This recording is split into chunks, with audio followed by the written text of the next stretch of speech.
वाघाच्या हल्ल्यात गाय फस्त. गेल्या 13 तारखेला हल्ला करून गायीला फस्त करणाऱ्या वाघाची दहशत संपूर्ण क्षेत्रावर पसरलेली आहे आणि याकरिता वन्य विभाग सज्ज होऊन त्या वाघाचा शोध कसून घेत आहे. त्याकरिता त्यांनी कॅमेरेसुद्धा लपलेले कॅमेरे लावलेले आहे आणि वाघाला ट्रॅप कॅमेऱ्याच्या माध्यमातून त्याची चाहूल नेमक्या कोणत्या मार्गावर आहे आणि तो कुठं वास्तव्यास आहे याची खातर केल्या जात आहे आणि नागरिकांना सध्याच्या घडीला सतर्क राहण्याचा इशारा वन विभागाकडून दिला जात आहे. त्याचप्रमाणे जे काही गुरे चारणारे आहे त्यांना सुद्धा सतर्कतेचा इशारा देण्यात येत आहे आणि वाघाने सलग तिसऱ्यांदा शिकार केलेली आहे या क्षेत्रावर. राहाडी नानादेवी गट ग्रामपंचायत अंतर्गत येणारा हा गाव आहे. राहाडीमध्ये ही शिकार राहाडीला वाघाचे वास्तव्य आहे. डहाडी क्षेत्राला सुद्धा त्या वाघापासून धोका आहे. बघू शकता आपण या प्रतिक्रियेच्या माध्यमातून फॉरेस्ट विभाग आणि सरपंच आणि पोलीस पाटील संपूर्ण यंत्रणा प्रशासनाची आणि शासकीय यंत्रणा सुद्धा कार्य करीत आहे. बघू शकता आपण या प्रतिक्रियेच्या माध्यमातून. सरपंच साहेब, काय आपल्या गावामध्ये वातावरण कशा प्रकारचा निर्माण झाला यामुळे आणि काय आपल्या ग्रामपंचायतकडून यावर केलं जात आहे?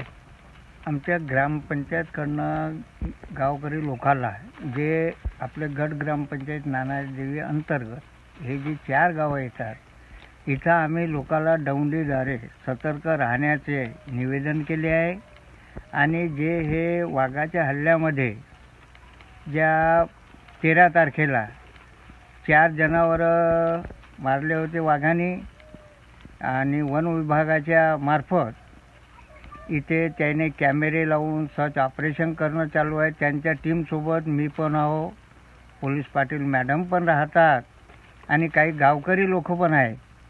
यांच्या सहकार्य घेऊन आम्ही पूर्ण हे नदी जवळील भाग नाले ह्या गवळीच्या शेताकडले नाले आम्ही पूर्ण पेट्रोलिंगसारखं घुमून सनेनी आम्ही ते त्याचं सर्च ऑपरेशन करत आहोत की जेणेकरून बा ह्या आपल्या शिवारातून किंवा आपल्या हद्दीतून ह्या जनावर निघून गेला पाहिजे, जेणेकरून लोकाला याची काही इजा नाही झाली पाहिजे, जनावराला दगाबाजी नाही झाली पाहिजे. या उद्देशाने आम्ही गावकरी मिळून आणि फॉरेस्ट डिपार्टमेंटवाल्या याचं खूप मोलाचं सहकार्य आम्हाला लाभून राहिलं आणि त्यांच्या मार्गदर्शनामध्ये आम्ही 13 तारखेपासून मौजा राहाडी या शिवारामध्ये वन्यप्राणी वाघाचे अस्तित्व असल्याचे निदर्शनास दिसून आले.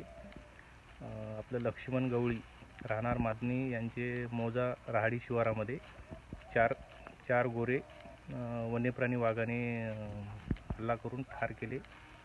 त्यानंतर आपलं लक्ष्मण बावणे मोरेश्वर बावणे यांची एक गाय वाघाने हल्ला करून ठार केले. त्यानंतर आज दिनांक 15/15/2025 रोजी जगनजी गवळी यांच्या गायीवर हल्ला करून ते पण ठार केली. सदर ठिकाणी वन विभागामार्फत ट्रॅप कॅमेरे जागोजागी बसविण्यात आले त्यांची आणि सदर भागामध्ये पेट्रोलिंग चालू आहे आणि गावामध्ये जाऊन गावकऱ्यांना म्हणजे आपण शेतामध्ये काम करताना इकडून सावधता बाळगण्याचे सांगितले आणि समोर आपली पेट्रोलिंग सुरू आहे वन विभागाची. आज किती म्हणजे तुम्ही पेट्रोलिंग इकडे करणार आहात, काय आहे तयारी आजच्या नियोजनाची?